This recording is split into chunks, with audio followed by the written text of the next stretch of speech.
الحمدللہ، نماز کے خزانے۔ سلام پھیرنے کے بعد تسبیحات کی کچھ اور فضیلتیں۔ حضرت عبداللہ بن عمر رضی اللہ تعالی عنہ سے روایت ہے، رسول اللہ صلی اللہ علیہ وسلم نے فرمایا، 2 خصلتیں ایسی ہیں کہ جو کوئی مسلمان ان پر پابندی کر لے وہ جنت میں داخل ہوگا۔ وہ ہیں تو بہت ہی ہلکے، مگر ان پر عمل کرنے والے کم ہیں۔ وہ کیا ہے؟ ہر نماز کے بعد 10 بار سبحان اللہ، 10 بار الحمدللہ اور 10 بار اللہ اکبر کہے۔ یہ زبان پر 150 ہیں اور قیامت کے دن ترازو میں 1500 ہوں گے۔ اور جب سونے کے لیے اپنے بستر پر جائے تو 33 بار سبحان اللہ، 33 بار الحمدللہ اور 34 بار اللہ اکبر کہے۔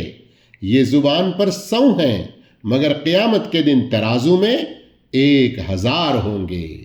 ابو داؤد 5065، شیخ البانی رحمہ اللہ نے اسے صحیح کہا ہے۔